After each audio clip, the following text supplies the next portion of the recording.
Okay, my co-creators, another video on visualization. This has been asked for a few times, so I am really trying to cover quite a few bases on this. This is the body dialogue or object dialogue version of visualization. And this can be used very effectively for body sensations that are uncomfortable or painful or distressing.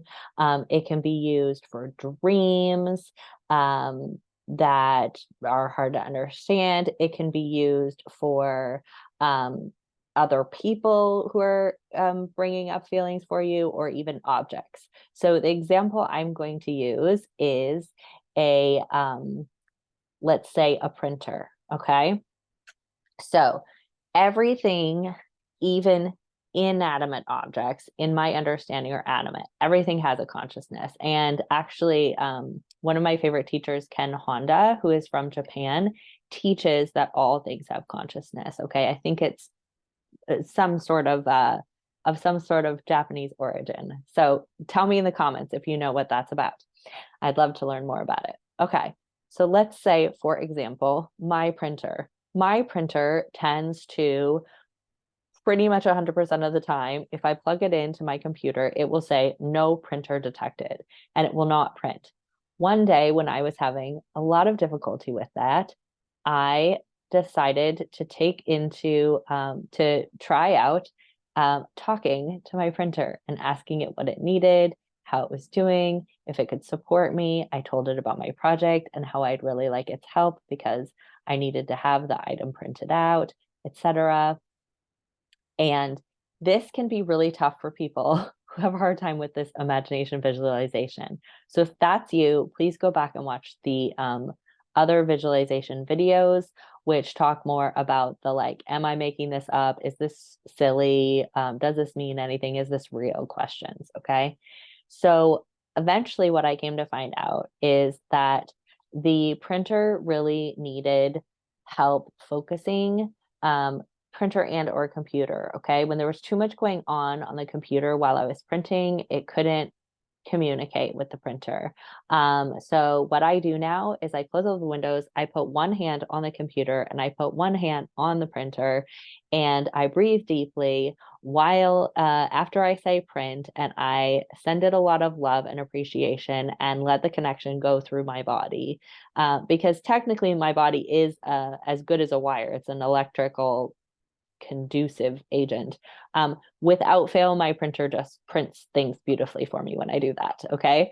So um, if you have trouble going there with your imagination and talking to something that you don't consider to be an animate object, I encourage you to do this on paper. It can be a little bit easier. So what this would look like is, it looks like you taking a piece of paper and writing, "Dear printer, I'm trying to print. It says you're not connected.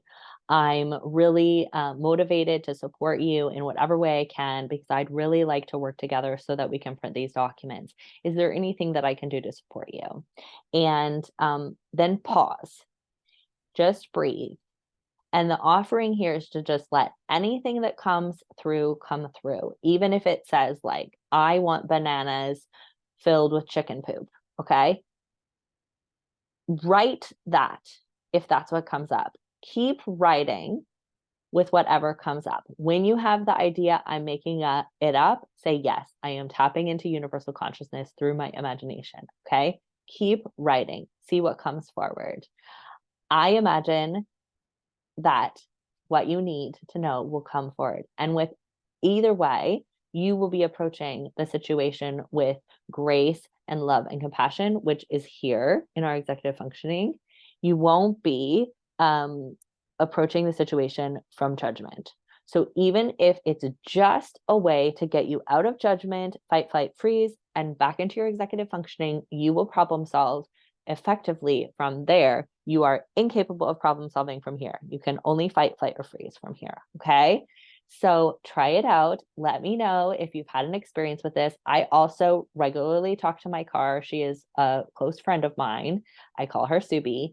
And she supports me incredibly, and I'm so grateful for her. And I really think she knows that. My computer, same thing, everything in my house, everything in my life. And the writing can be a nice way to get started. Now, if you are so upset, dysregulated at the object or at the person or at the situation or at the body part who's causing you pain, please start with a distress tolerance or a nervous system regulation exercise. Okay.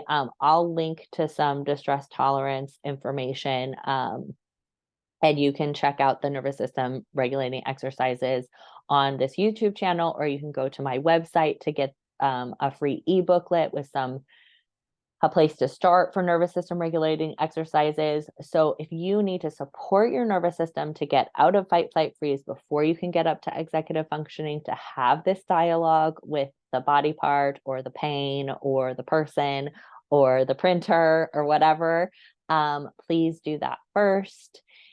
Support yourself in getting back up to executive functioning, then open your imagination up and listen. Open yourself up. And if you sit there and nothing comes forward, just say, thank you so very much. I would like to continue this conversation. Please give me clear information about anything that you'd like to communicate. Please support me in being able to receive that information. And please do not be subtle. Okay. We want these messages to start coming through really loud and clear for you. And the best way to encourage the clarity is through respecting your nervous system, responding to your nervous system, and starting to be trustworthy. Most of us have spent years being like, shut up to our nervous system when it asks us for things. So rebuilding that trust is a really crucial first step in allowing your nervous system to have the willingness and trust in you to communicate clearly with you. All right. I love you so much. I hope this was helpful, and I'm sending you so much love. Mwah.